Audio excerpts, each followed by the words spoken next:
Oh, wow. It's really nice to see the cold plunging culture catching on in Latin America. And that's how you get hepatitis. Welcome back. Beautiful and amazing human beings. My name's Luke Radowski here of We Are Change.org, and there's a lot of absolutely wild and crazy news to get into today. As, of course, a lot of people are warning about apocalyptic results from tomorrow's solar eclipse as CERN is being turned on. But there's a lot of other things brewing that I think are a little bit more concerning than just a solar eclipse, as of course Iran is preparing to do battle inside of the Middle East, as Vladimir Putin has also some very concerning news regarding Ukraine that there looks like there won't be a near ending to anytime soon. We're going to be talking about that, plus all the latest news here on this independent media broadcast. If you like the shirt that I'm wearing, you could get it on thebestpoliticalshirts.com. And the clip that we played in the beginning of this broadcast was originally shared by @Radio Janina. I have no idea who this person is. I have no idea where this video was shot, highlighting what looks like a country in Latin America where it's so hot that people have decided to cool themselves off in the local sewer water. Not a really responsible thing to do, especially with children. Now, who's responsible for all of this happening and disturbing the Ninja Turtles? Well, that probably will be blamed on climate change, if not white guys, as of course, a lot of people claiming to be revolutionary in the streets are usually colonized in the sheets, just like Don Lemon, the former CNN anchor that was just seen in New York City getting married to a man that he described as the biggest terror threat in the United States. A white man, yes, Don Lemon, seeing Giddy extremely happy here with his oppressor and 3 weird-looking dogs, married a white guy that he was campaigning against through almost his entire political career. This as another group of people that were previously opposed to each other also coming together, that specifically being Candace Owens and the Daily Wire, that look like they just agreed with a debate with Ben Shapiro.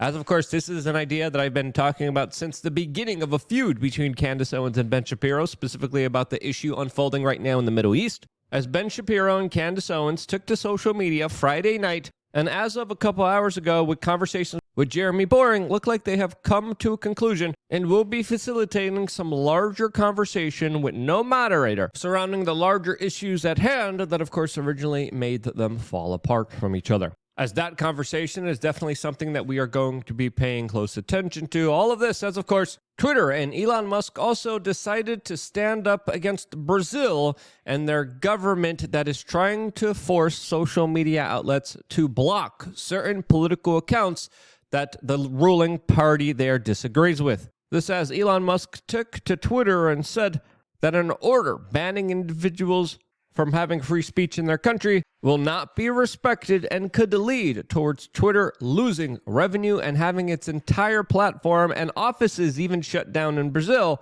as Elon Musk is now promising to challenge it legally wherever possible, as he has decided to stand behind the creator, stand behind individuals who, of course, want to express their political thoughts and ideology. This as Elon Musk has declared that a judge in Brazil has, quote, brazenly and repeatedly betrayed the Constitution and people of Brazil, and that he should resign or be impeached immediately, specifically shaming the judge that soon might be taking ever aggressive actions against Twitter, standing on the principle of free speech, which a lot of his users appreciate him doing, as of course previously the old guard at Twitter probably would of course bend the knee and censor political content that didn't agree with the current political establishment. This as the new president of Brazil, Lula, has of course massively increased government funding for the mainstream media there, which of course is encouraging censorship of alternative, independent, and small voices from being heard, essentially acting like a dictatorship, as it's important to note here that similar actions actually have been committed and already enacted here inside of the United States.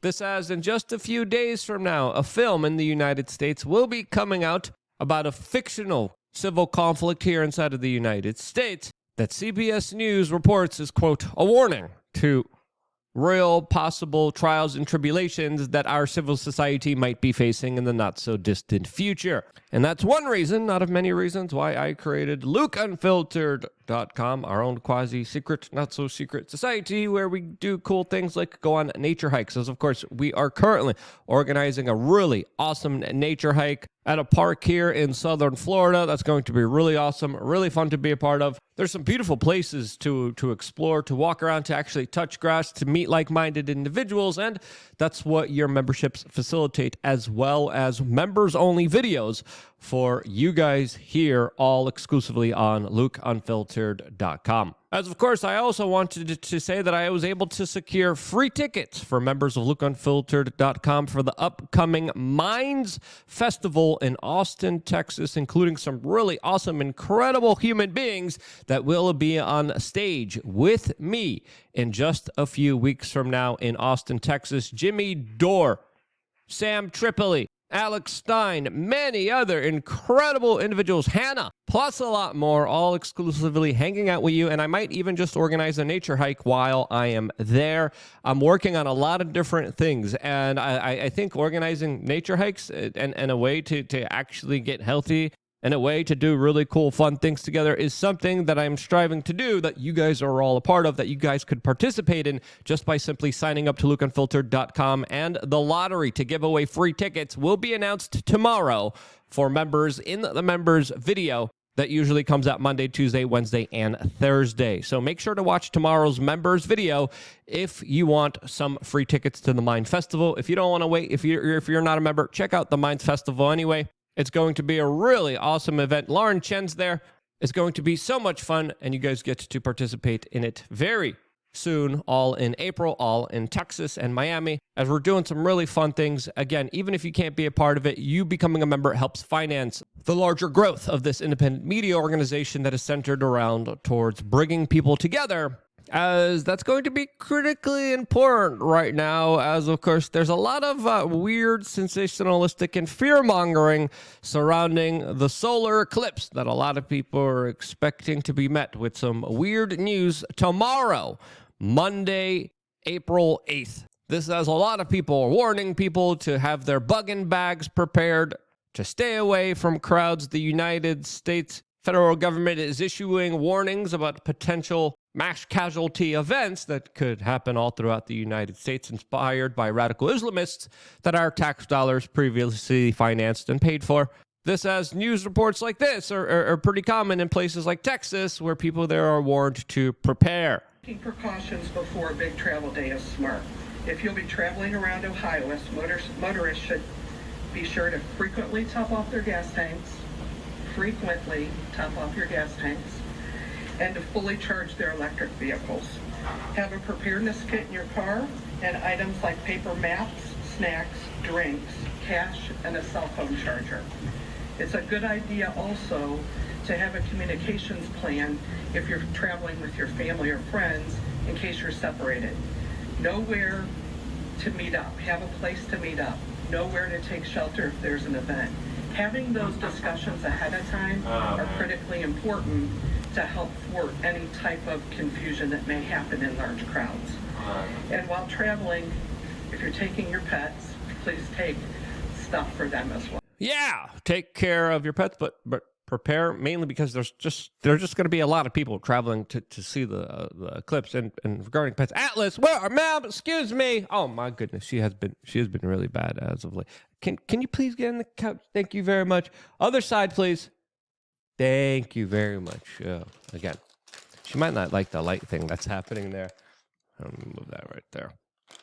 As of course, a lot of people have been told to prepare, as there might be a lot of traffic jams, a lot of confusion, as some people are speculating that there might be some issues or problems maybe regarding CERN, who in a long time finally will be testing their most powerful particle accelerator that has been dubbed the Big Bang Machine, and will be smashing particles and atoms at nearly 671 million miles per hour in order to discover the God particle and the energy within atoms that allows it to, of course, exist. As CERN is also being accused of starting many mini black holes, which could have some larger implications for, the Earth. As, of course, a lot of CERN scientists usually like to play tricks on the population, as, of course, they committed mock sacrifices in allegedly a way to troll people. There's also a lot of magic, mysticism, occult like references and ideology usually represented with a lot of these kind of scientists that have spurred on a lot of different conspiracy theories about them. As of course, I think maybe there should be a bigger conversation about creating the God particle, as it's important to understand here that just because we can do something for science doesn't mean we should. As definitely there should be a larger kind of consensus here, especially when it comes to, the possibility of creating a black hole on Earth or some other unknown scientific unthought of consequences that could be affecting us that we might not be aware of. As of course, there's also a lot of conspiracies surrounding NASA, as they are going to be launching their own kind of missiles named after occultic deities during the solar flare. This, as we have to understand that even individuals like Michael Bay have previously come out and said that movies like Armageddon, quote, wasn't far off from actual alleged NASA missions, as NASA allegedly is working on, quote, double asteroid redirection tests. And they actually have allegedly flown drones into asteroids in order to test if they were able to deflect them or break them apart. This, as the devil comet, will be seen from the United States during the solar eclipse, which some people prophesize will create some kind of earthquakes. And that happen here again.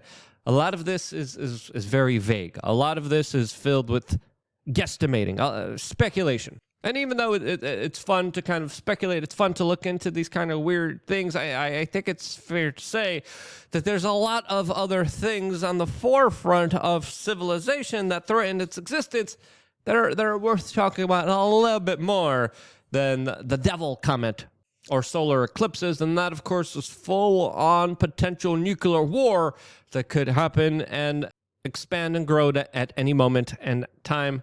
As Ukraine now is being accused of launching drone strikes on the formerly Ukrainian Zaporozhian nuclear power plant, as Vladimir Putin is, of course, sending out official reports to the United Nations about this larger attack on a nuclear facility that could have very grave and profound implications for all the local populations there. As if they blow up a nuclear reactor, there's another possibility of a Chernobyl-like event that could unfold and create more of a disaster for the local populations living in that region. This, as the Russian government and Vladimir Putin have many times warned about a nuclear war, as their country is literally preparing for it. As it's pretty clear that there is a new shifting of alliances happening in the world between the West and the East represented by Russia, Iran, China, and all the other countries working against the U.S. petrodollar. And then, of course, on the West, we have a lot of European countries and the United States that are facing a major civilizational crisis with its population decline. This, as the NATO chief has recently warned about the alliance of authoritarian powers that use essentially the same kind of authoritarian rights against their citizens like the West does. Very interestingly, as the concept and idea of fighting for personal liberty and freedom is far gone. It's far out the door,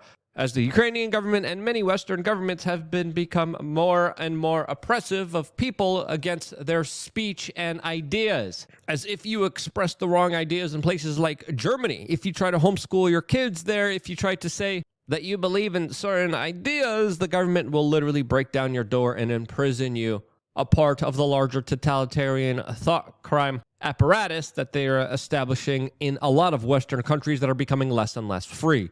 Now, the major issue of concern is, of course, what is probably going to be happening inside of the Middle East, as even according to a former defense secretary in the United States, he is predicting that Iran soon will strike Israel, and that probably will happen, as of course Israel recently launched an attack against the Iranian embassy inside of Syria, taking the lives of many of their important government officials and generals. As CNN now is reporting that the United States is preparing for a significant Iranian strike on Israel or even U.S. assets in the region, as Iran is telling the United States to step aside as it readies its response against Israel, as Israel is warning the United States not to get dragged into the, quote, Netanyahu trap, as the Islamic Republic says it will respond to the attacks that happen against it inside of Syria. All of this is Benjamin Netanyahu just took out all troops from southern Gaza, and according to some military analysts, will soon be preparing an entire offensive to Rafah, which many people believe will have an extremely large civilian toll and loss of life of innocent people who have been told to move there. As of course, the civilian life loss already is very tragic here. It already is very numerous here.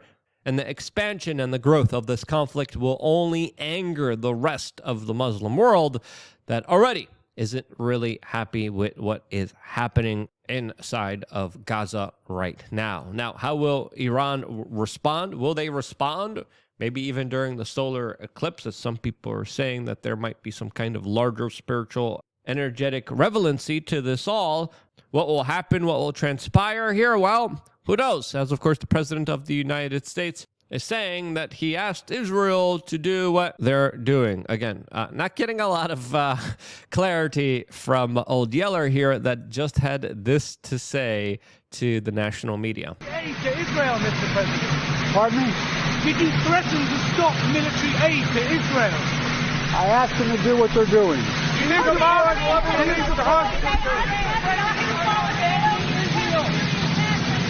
Are you abandoning Israel? What are you about, man? Are you abandoning Israel?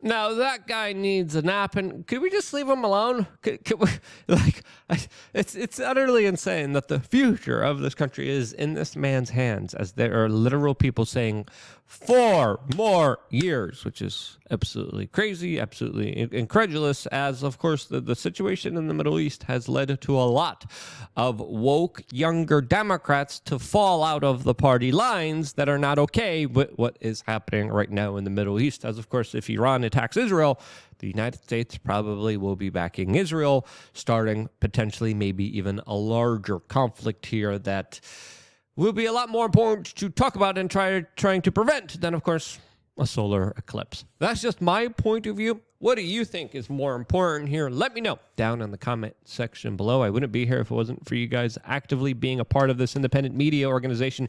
And you guys signing up as members really, truly does mean a lot to us. We wouldn't be here if it wasn't for you. And this is why I love you guys. Stay tuned for more here on wearechange.org.